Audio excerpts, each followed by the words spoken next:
for people that have ideas and they may not be coming to fruition right then, that just keep, because sometimes it may not be the right time. You may not have all the resources and things that you need, but if it's something that really is true and dear to your heart, just keep writing about it, keep, talking about it, keep it alive, but it'll happen when it's going to happen. And when it's time, it's time. You are listening to the Artist King podcast. I am your host, DTM of DeltaTangoMike.com. The Artist King podcast features artists, entrepreneurs, and business coaches who share their knowledge, expertise, and resources to provide insight into the ways we can find our own personal success with our creative talents. Kimberly Stewart-Lucas is curator, event coordinator, natural birth advocate, and warrior mama. Kimberly is the driving force of Absolutely Divine Events, specializing in exceptional event planning and purposeful event management. From health and educational conferences and workshops to DJ competition, art exhibits, theatrical productions, and private celebrations. Kimberly is the brains and power you want on your corner. Plus, she's my sister-in-law. Hello, Kim. How are you doing today? I'm doing great. How are you, Dan? Oh, not too bad. Not too bad. Enjoying myself, enjoying our time. Hanging out with artists and creatives is always a fun experience. And so I take Artist King podcast as a moment to connect and refresh, kind of get that energy flow going. So I'm enjoying myself. For those people out there listening to our conversation, and I would like for you to tell them a little bit about yourself. Tell us your name and where you're from. All right. My name is Kimberly Stewart-Lucas, also known as Warrior Mama on the internet. I am a event coordinator. I am a creative.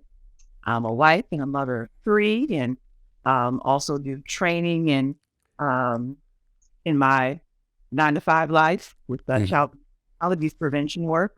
And just someone I think that I connect people. I think I catalyst for a lot of information and, being resourceful. So providing resources for people. That's something that's been infused in all areas of my life. So Nice. Well, so let's start with the creative stuff. You said a creative person. What kind of and I think I heard you say something about events and organizations. So tell us a little bit more about that. Well, it's interesting that, at one point I did not think I was a creative person. I grew up, organization and planning, and that's what led me to event planning. It was always my lane. And I always felt like it was different from the artistic lane. But my sister, she's a dancer, and she does all kinds of things. But I always, would look at some of the things that I thought were creative and thought I wasn't in that category until I realized that it's another way of creating, bringing things and putting all the pieces together for it to come, as far as events or just someone else's vision, being a support to that, that is creativity. There's a lot of execution in that. There are a lot of ideas. There's creativity in pulling people together that you think that needs to offer to a vision. So it took me some time to learn that what I do is creative work. I'm not sure if it's the right brain, left brain. I don't know about that, but there's creativity in it. Not everybody can do it. No. So it's definitely something that I've learned is a gift I have. Yeah, I forget which side of the brain is what. But I know there's there's definitely because there's 2 sides, and who knows. But that's I think that just like the brain that it has 2 sides. It takes 2 types of people to create stuff, and there's those that come from the logical, clean organization side, and then those that come from the chaotic side, like whatever, let's see what happens. Chaotic. There's it may seem like it's chaotic, but but I mean, I know also being with in the world of Lord Yada as my husband, your brother-in-law, that is another world where I was able to see what I have to offer in the harmony, and you can grow with the other part, right? Out of that experience as well. Yeah. Well, yeah. Because to us, that art and creativity, the way it comes in different pieces at different times, the inspiration, but it all makes sense. But when someone else is looking at it, like that's a mess right there. So yeah, I can see that. And just like your teamwork with you and Yada, it's like that's the brain. One side is one, the other side is the other, but together, the brain together coordinates the movement of the hands, of the eyes, and the breathing and all of that stuff. Exactly. There's things that he does very well that I can't do. There's things that I do very well, not that can't do, but it's not really his lane. And there's things I do where it may not be his lane, but we come together. Right. And that's it. See that art shows, and also the shows that I curate, they're things that, I always have him, if he's not part of the art exhibit that I'm doing, I always have him as the additional artist because of the way in which he hangs the work and installs the work in house. It definitely a really synchronous experience and relationship. Nice. So let's go all the way back to the early days of Kimberly, where you start to feel that you like being involved in event planning. Like, where does that start from? Where does it come from? My grandmother just popped in my mind. She was a bookkeeper, and there always was a place for everything. Where I think the order part came from. When I was in high school, I was either starting an organization, being an officer in an organization, so leadership and then providing either mentorship or resources. Big thing for me as well. In high school, when I had assisted in planning my sister's, wedding at the time, that was like probably the first big event that had a lot of money involved in it. But there was some in high school, that I was a part of. And I don't know. It was just, it gives me joy to be able to connect someone with the things that they want to do and providing them resources and thinking how that looks like. So I think, in school was where it started. Definitely there was my grandmother building me. Yeah. Well, that's interesting. Yeah, that's interesting that your grandmother was a bookkeeper. I'm sure there's like a type of brain power to manage and keep things organized.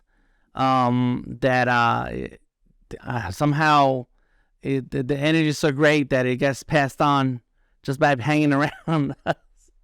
I wasn't witness to. So that was her being a bookkeeper was prior, like the days prior to when I came. I was her manage our household. Like, so the story, my mom and I, there was complications in my delivery. My mom had to stay in the hospital like time after I was born. And so my dad had a 6-year-old, my sister, and so my grandmother came to live with us and she stayed for 13.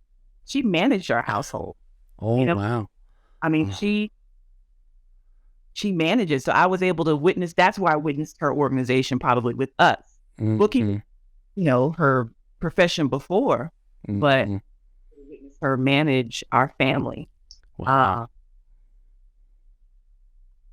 That's good. Yeah, so that's real life as we're talking about it. You said the word she managed us. Yeah. And right. When there it is, that's the proof that you got to see in your life. That's awesome. And so then when you're young and through the experience of managing with helping with your sister's wedding, like at what point do you feel that you thought to yourself, you know what, there's a career in this? We'll see. That wasn't until probably college, I think, when I knew there was money in it. I think though, I just, you know, I was able to see there are expenses. There are vendors involved and there are deposits to be made and, it's not just play, right? Mm-hmm. So college, being involved with some organizations and planning some things there, again, seeing the business behind it and the money that was out. It was like, wait a minute, money, Mm-hmm. probably in college is when I was able to really see this as something that, and still, I'm trying to think, that was a while ago, but didn't really have a lot of examples Mm-hmm. of event coordinators that I knew. Like I started, let's see, Georgia State University is where I graduated. I have a degree in communications, and actually it's journalism, and my concentration was public relations. That was as close as I was. Now they have a school of hospitality, and I didn't learn about that till later. But so even my path, like I was around reporters and people that were doing public relations, and that's all part of what I do. Mm-hmm. Mm-hmm. I wear different hats, but still didn't have like there's an event firm that I, until it was Dee Dee from ABC Publicity, Dee Dee Shosheta Williams. And she's really the one that planted in me and was like, I see this in you and we need this at our agency. Okay. And, so that's where it's like, okay, this woman, her and her husband had 7 children and, and events coordinator. That was really my first job, but someone pouring into me and saying, come to my agency and work with me. So that was probably the first experience. This is all coming up for me right now, Dan. I did not even. Good. I like asking questions in the moment so that like it's fresh in your memory that just kind of jumps in there and then you just got to answer it. No overthinking it. Just get it out. Once you start activating, and this, you start being attracted to products. And of course, people see like, oh, I need that. And you have to learn along the way that you just can't work with everybody, especially if they're not going to offer you what and that takes a long time too to grow, to figure out your worth.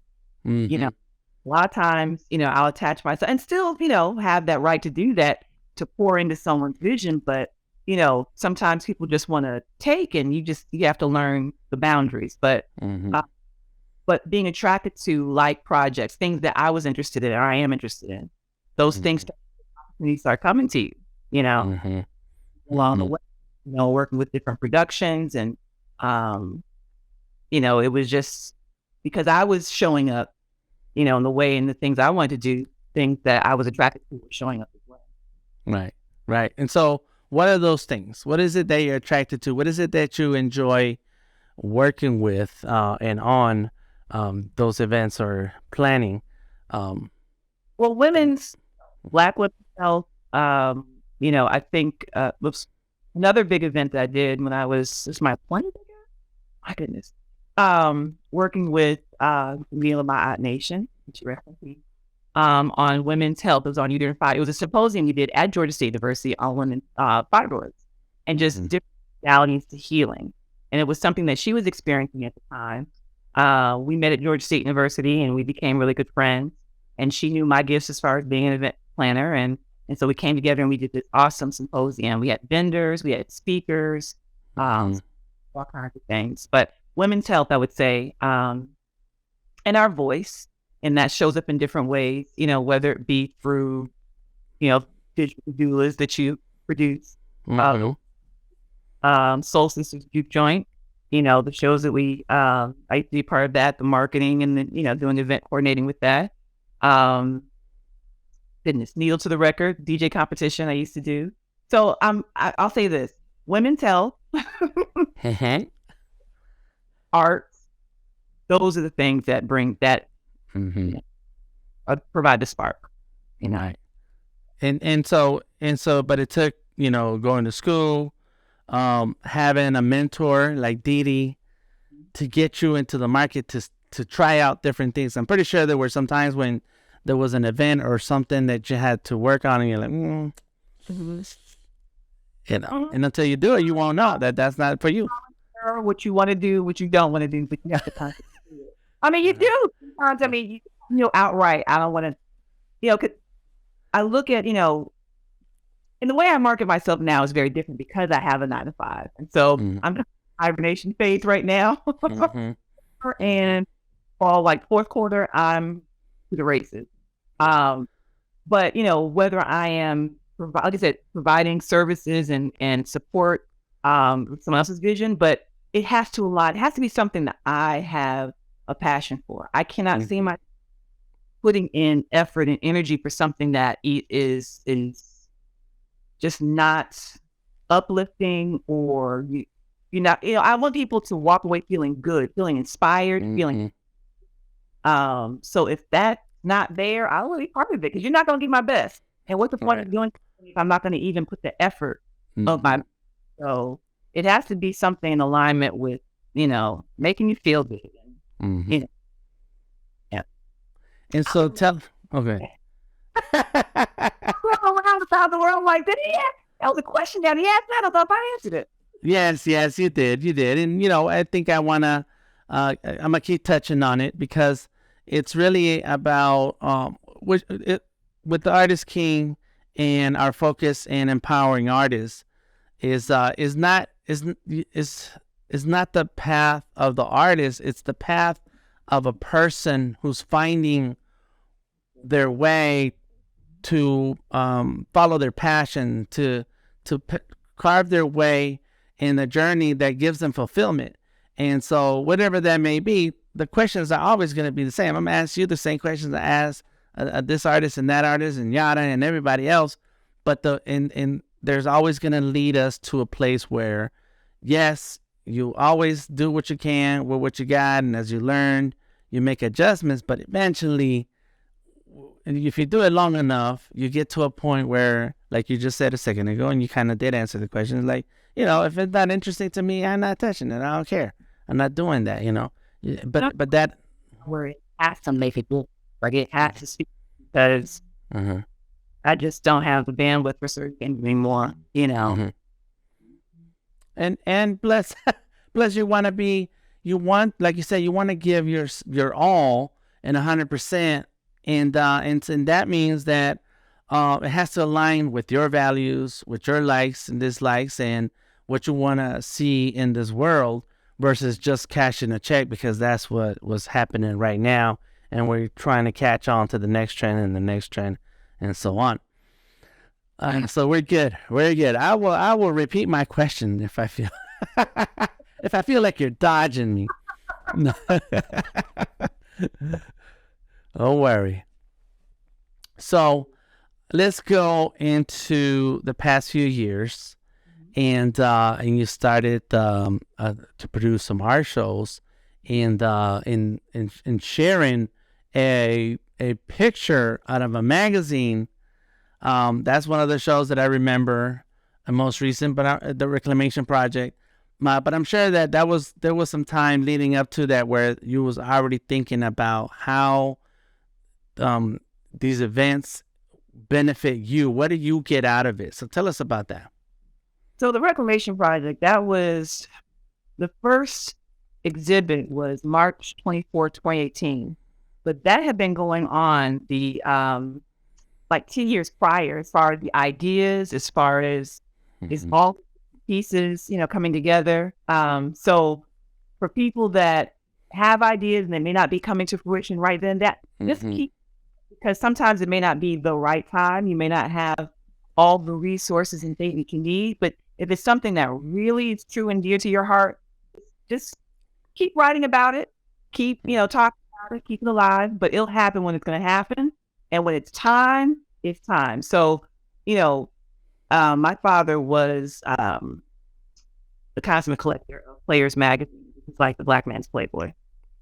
And he had a series of magazines, and he had them in file cabinets, locked file cabinets when I was younger. And I used to be a precocious child and pick blocks, and so nothing that was ever available to me, but it was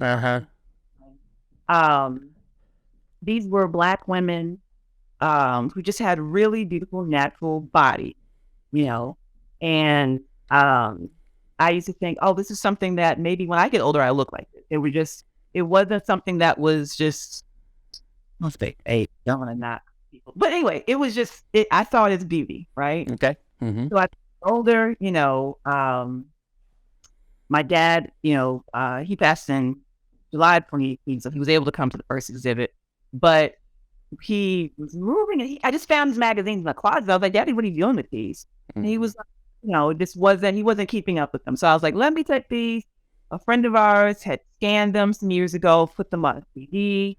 I had worked for a school. I had worked for a church, and it just never seemed like the time to do it because it was something that a couple of good friends of mine like really had poured into the vision. It was just not the time, to do it. And when I had, I think it was, the end of 2017, I just left the school, and I was like, you know what, let me start pursuing some of the things that I've always wanted to do. And reclamation was on the top of the list. And I always had a wish list of artists to participate, and it all came together. And it was beautiful. My father was able to be there. He wasn't well at the time, but he understand the concept, because what I did was I took a lot of those images, I put them online. The artists that I invited chose an image as their inspiration piece, or they did a replication of it, but they could have, a lot of people did do their interpretation of one of the pieces in the magazine, but it may be what they were inspired by. And it was a beautiful show. My dad came, and he didn't fully understand the concept, because again, he had his whole thought of what the magazine meant to him, but that it could come and see this type of event, right? And from there, it was a beautiful event. It was something where I definitely wanted Black women in particular, and women to feel safe. They were in and there was reflection. There were people that were in tears that had never seen their body type. So it really, reclamation is about connecting the beauty of Black women and their sexuality, their sensuality, and their spirituality. And it's that type of energy. It's that type of gathering. We've done, I think, 3, and I've moved the next date up to this summer for the 4th reclamation, and that will be Self-Defined, the Feminine Divine. So that will be a series of self-portraits.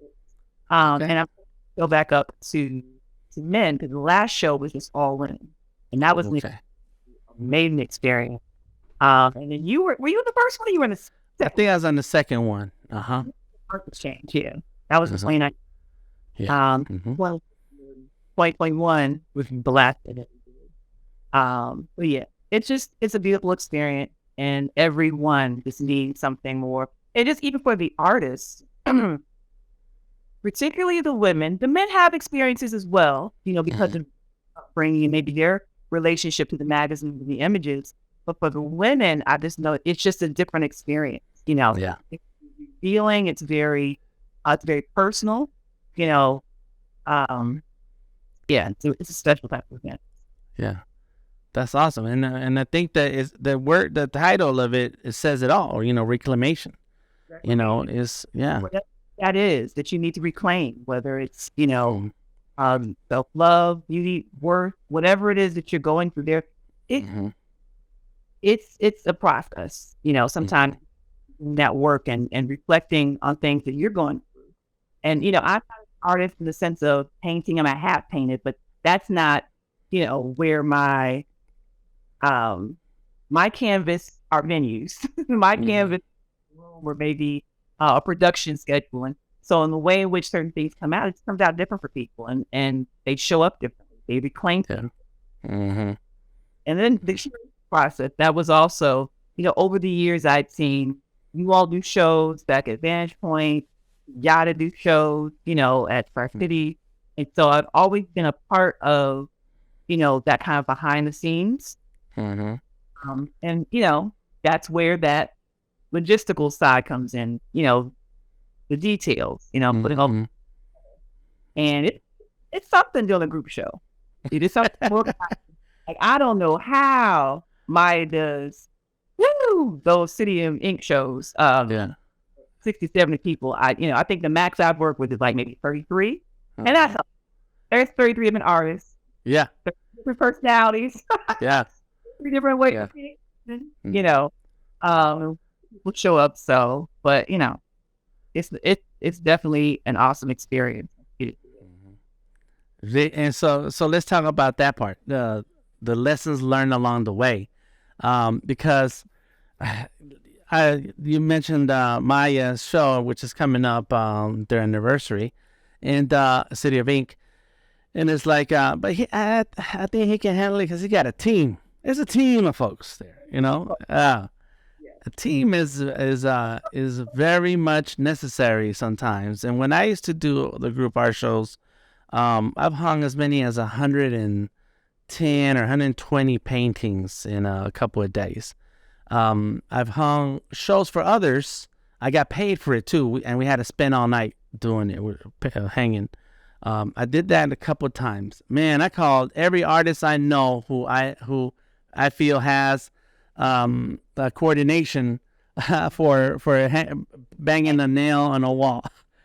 Yeah, you have to really respect the artwork because not just just some kind of simple. It's someone's like labor and material. So that yeah. I've had to replace glass. The frame. You drop the frame, and they're like, "Well, I'm gonna go to Goodwill. I'm seeing what kind of frames I find."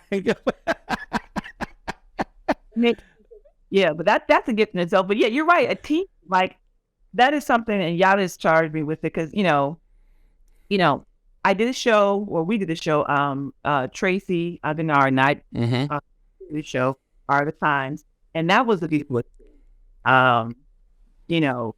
Her marketing promotional skills, like, and I can do that too. But it was a good blend. Like it was first show curating, and so even though she was looking to me, it was providing like direction. I mean, it wasn't my first show, but it was just a really great experience. And I needed that at that time because sometimes they're not so great experiences. Right. The lessons are communication. Having to communicate, even the hard stuff. The things that you don't. Communication's everything. Because when you're on something, you don't talk about it, it will fester and it's gonna explode in somebody's face. You know what I'm saying? Mm-hmm. But also communicating the great things that are happening and the ideas that you kind of come together with. Keeping up with data for me is really like I'm a Google Docs, Google spreadsheet. Like that's my y'all. The order what we do. We use Google. I have my contracts on there. Provide the timestamp. That's where I get my details. That's where I get my my contact information. All of that stuff. Keeping a good record of what you're doing matters. It matters. You don't have that to go back to the person. And then, again, the marketing is important. And then, having people not buy into your vision, but at least being able to show people like how, or why should you come to the show? That's important too. Really, some things, everything ain't for everybody. I got some people are not going to come to Reclamation Project because of maybe the way they feel about the subject matter. I get it. But for those that are about self-reflection or celebrating, beauty, those are the people, like knowing your target audience is important too. Right. So that's the last two things we're going to talk about for a second. Okay. The marketing, and then, buying in to your vision. I think is being able to express your message in a way that others connect with that message and like, I'm in, right? Yeah. That's what I think I hear. Mm-hmm. So tell us how that came about with when you were doing the IG interviews. I thought that was genius. That was amazing. For Art of Times or for Reclamation? I think you did it for both, didn't you? Huh? Yeah. So I'll say this. That first Reclamation, Danny from Ron Thrills, Kick Your Thought, and Melissa, aka Phyllis Iller. Like, it was the Libra trifecta. It really was, because, and that's where I think I got my lesson on how something can be laid out and how it can really be marketed, and like how you can saturate. And also, I've learned that when you create certain content with artists, they take ownership of what they've done and they're going to market it. So it sometimes can't all just be you or your team. When you've got others involved, it's like, okay, now you take this is content of you roll with it. You know, you that I'm not even connected to, but they're your audience. It's people that buy your artwork. It's people that come to your art shows. So now that you're included in this content. So Danny had done, and she was living in, I think, North Carolina at the time, came down and did interviews with all the artists. There were a couple of artists that had to either do audio or record themselves and then send it to her because of the scheduling conflict. But that was happening like the days leading up to the exhibit. And then on the weekends, Melissa was doing like, there were like movie trailers. And so that going, and the one that I was a part of was the day of the event. It was, that to me, like I always looked at that as like, okay, and sometimes it may not have the woman power, purpose and power to do it. That was what made it such a beautiful experience. And it was packed that night. It was packed. That's also not, you know, again, it's not always about having a packed house, because sometimes packed art shows ain't the business because you can't see artwork. I mean, so to me, it was just the message getting out and people wanting artwork, you know? So yeah. It was interest. You drummed up enough interest that people had to come and see it.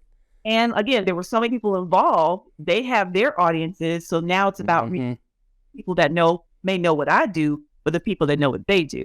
Right. So you have group shows. It's like, okay, you have other promoters in the midst that are part of this that could also take of it and then share. Yes, it may be, you know, my show or whatever, but they're a part of it. And the sale of their work, because we're a Red Dot family, you know, we don't, it's nice to display our work and to show, I mean, you know. Yeah. But at the end of the day, like, I don't do shows where you can't, like, there may be like a show that Yada has, there's, I think one piece is not for sale and that's the one of me. Right? Right. You know, so yeah, pulling everyone that's involved, I think is important. Marketing, what was the other part? Did you?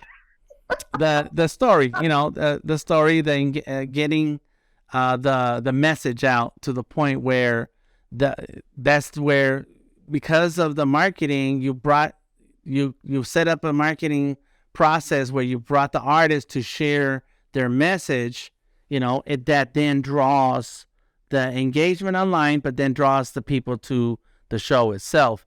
And it, you know, so yeah, you answered it, and it leads us. Go ahead.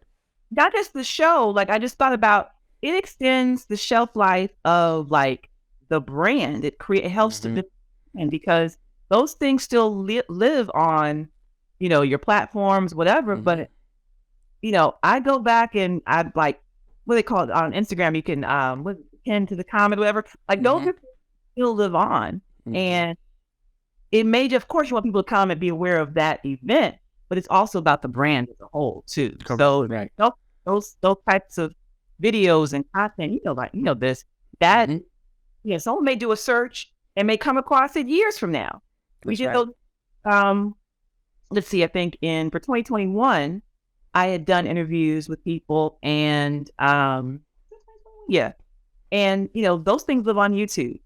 You know, like, it, again, the event may be over, but they're still creating. The brand still exists, and so sometimes people find out about things a couple of years after the fact. All right, you doing something this year? You got a new show, you know, coming up? So those things live on. Yeah, we're gonna return to the Red Dot in a second, but let's talk about that for a minute. You know, the internet and the tools available to us, we have to use those tools to tell the world what we want the world to know about us.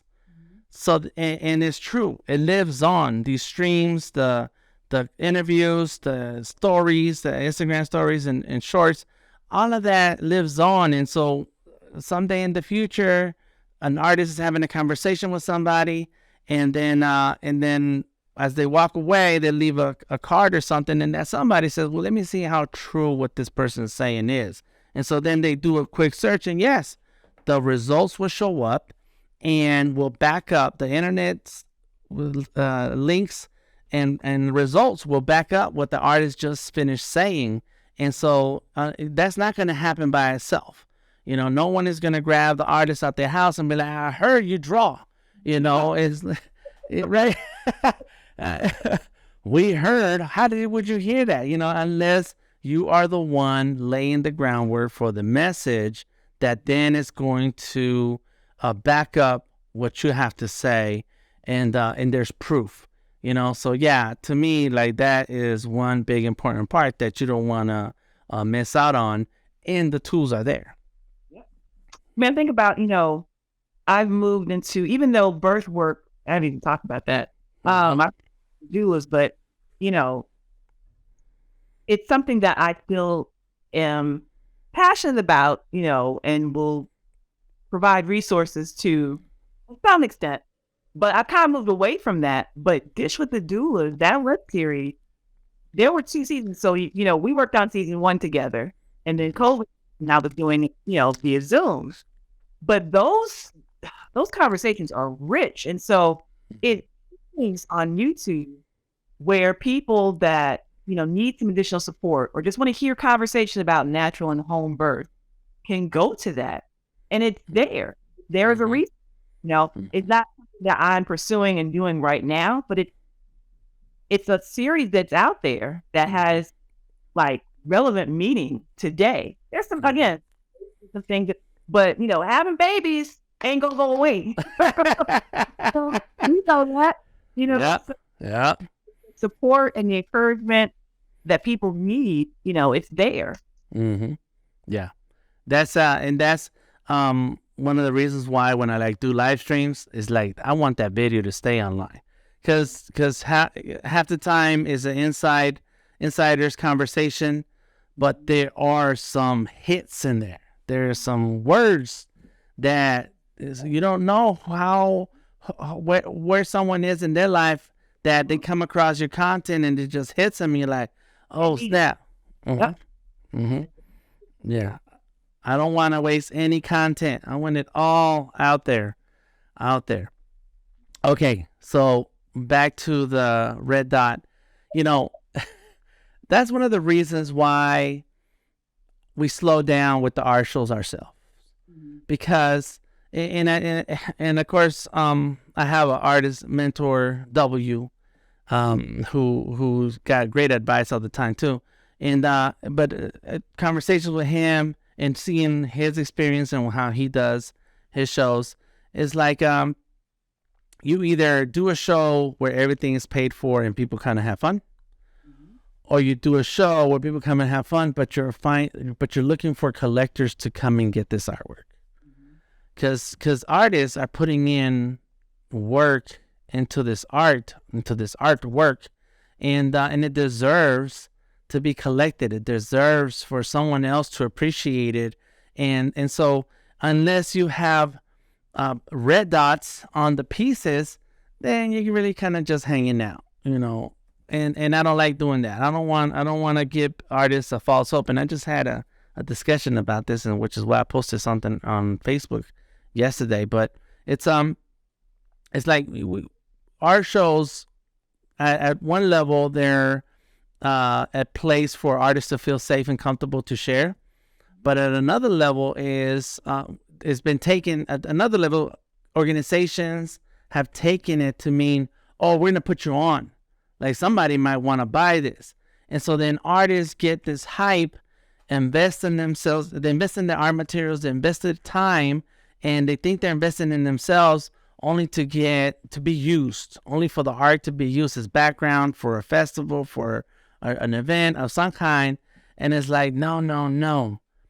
We got to find a way to to develop collectors, develop the relationships that's going to bring us the collectors, that is going to make this whole situation worth it.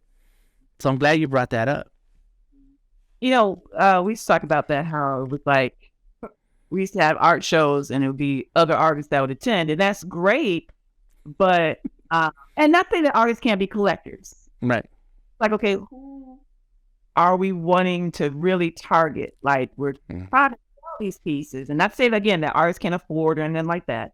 But a lot of times it's other people outside of the collective that are going to work. Now, sometimes it is other artists that happens too. So, like I said, I can't, as we get older, it's changed. When we were younger, I think that's what I'm thinking about, like, at Vantage Point, how we used to, it would be like an art gathering. And that was, it was that creative energy. And I don't want to make it seem like that wasn't the right thing to do, but because at the time it was inspirational for people, to be in that collective, to be around artists that are displaying their work like this, I think now it's like, okay, we have to step outside of our circle, the people that collect work, that have agents. Maybe, there are collectors. The Artist Key podcast and groups is made possible by support our sponsors to those artists and inviting them to the show. Sketchable Plus, they're the artworks. Once again, as we get older, the artists, we're all. And I look forward to sharing the best of art with other artwork. Next time. Stay In cream. this house too. So I think that just shifts. But you have to make a concerted effort to go after different audiences, of people. Yeah. Right. Yeah, you do. W again. One time he said to me, what an artist needs? What kind of art friends an artist needs? I said, what kind? He says, an artist needs the kind of friends that have jobs, so they have money to buy your work. That's it. As we got older, I think we all realized that, right? Yeah. The lights and the mortgage and car don't run off. Don't out of control. I mean, that's just the capitalistic society we live in. You have to use in some way. But you're right. There has to be an exchange, and there has to be the money to exchange. That's right. Right. And over time, you learn that. I know it's changed, and I think it's grown into that. We see what works and what doesn't work, and we have to alter. And like the first part, first thing you mentioned was communication. We make it plain. We gotta make it plain. I'm organizing a show for the library, and I don't know who's gonna show up, but I'm not charging to hang up artwork, and we're gonna we have a message, and we're just gonna come and share that same message, and it is, so we keep it simple. It is when the communication is off, when there's a big show in town and they're like, hey, the biggest collectors in the Southeast are going to be here. You need a vendor table. Like, well, who do you invite? Oh, no, we don't invite nobody. We're going to give you $200 worth of tickets, and you got to sell those tickets. And like, wow, man, what are we, the Boy Scouts? And, that's what we're doing. But they may work for others. But again, yeah. I've seen different models of how things are done and how people collect their money. Yeah.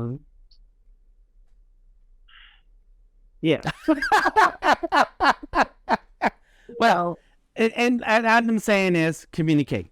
Yes, there's lots of models, but communicate. Say what it is, and then let an artist decide for themselves whether or not it's good for them. And I've said this to artists, emerging artists all the time. It's like, yeah, try it out.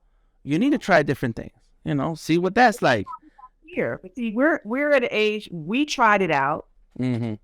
There are a lot of things. That's how Artist King was developed. There were things that you learned along the way, trial and error, and you have found a place.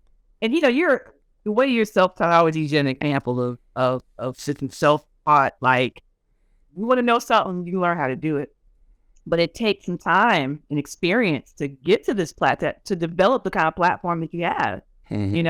How to voice and to, promote in the way that you do, and we're still growing, so 10 years from now, who knows where we'll be and what platforms we'll be on, how we're promoting it. Or maybe, we may be in Costa Rica on farm. I don't know. Oh my God. Right. Y'all got it. I'm out. Right. Well, and of course, that's right. It's time for the next generation and the next wave to have their place and put in their work for their benefit to get what they want.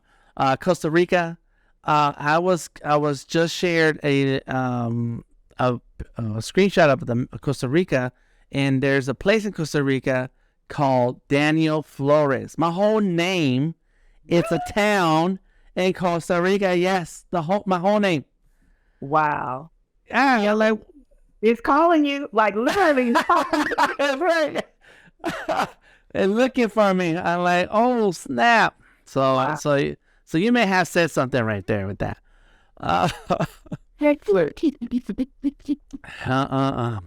So tell us about some of the projects that you're working on. We mentioned Reclamation Project, Art of Times, working with Tracy, then the doulas and Zoom stuff. Oh my gosh. I'm immersed in my work, and I'm learning my patterns, right? It is challenging the way in which I produce. I go all in, right? And being constantly on is a challenge. So there have to be, for me, I have to have some quiet time. I am not on now, Dan. I'm not. I'm not on Facebook and Instagram a lot. Because there's going to be a time later on when I've got more events coming up that I am going to be on promoting and connecting. So this is, it's not completely quiet because I've got, other stuff going on as far as my 9 to 5, but I postponed Reclamation because of, I'm very careful about my bandwidth. I just have to be. Yeah. I think 2020 taught us about that, about show up for ourselves and others. Resting is, it's about being 100% in that pocket, right? Because always 100%. It was something that when you said that, it was like, I see that now. Like, I think about this, the Super Bowl. I'm not into football, but everyone's talking about the Rihanna performance, right? For halftime performance. And there was so much criticism behind it, because she wasn't doing jumping jacks and flipping all over the place. Right. It doesn't matter. Like, output, just be mindful of that. So I felt, I'm going on tangent, is that right now, it's like, Yana's show was last month. Typically, he does a show around his birthday. That was awesome. Turnout, great results. The next event I'll probably be putting my energy towards is the anniversary show for the tattoo shop, which I believe May 6th. Okay. These tattoo company. And then Reclamation, I haven't set the new date. I'll probably do that this summer. But then I'm thinking about, I'm going to have to be mindful of my output, right? That's me. There are people that I work with, but it's just me, Right? This is a rejuvenation time for me. So when it's time for me to activate, I'm ready. And that's my pattern. That has been my pattern. I'm, a lot of times I would associate production with work, and that gets you in a lot of trouble because then older, we have to rest. And it looks different. It looks different for people. I know that planning events is part of my life's purpose, and it's kind of like a medicine for me. And then there's also for rest. You got to stay on the right now. Yeah. Yep. So, and I think, yeah, that's good. That's good. No, I think that, that's what balance means. And balance doesn't mean that everything is equal. It just means that sometimes it's something and sometimes it's something else, and right. Well, bro. It's supposed to be like this, but sometimes it's gonna be like this, and sometimes it's just and you just kind of roll with it. But I hear like during these months, kind of this is like my hibernation type phase, I know I'll come out and just off the races, you know. Gotcha. And being constantly for me at this time of my life is not fruitful for me, you know. Mm-hmm. You know. That's it. And I'll say that if anybody wants to see Kim live 100% of the times every day, it's in September. Oh, you think so? What? My birthday, y'all. It's the birthday month. Let me tell you, you know what? I did that photo review the last, 12 days of December, right? I'm so glad I did it because a lot of times we take pictures and we don't like look back at the pictures we took. And I went month by month, right? September September 2022. Oh my goodness. I am so surprised getting through. There were so many awesome things. There was some hard, challenging things that happened that month. There were a couple of different art shows that we had, and it was just a lot going on. So if you're right there, I could even. September was the doozy. Yeah. I'll forget about the Alice up there. They did it. I don't want to deny it. You're right. Yeah. When like everything just like heightened for me. So. Mm-hmm. Mm-hmm. Yeah, well, it's a time for celebration. Celebrate. Why not? And if you can get a karaoke session in there, do it.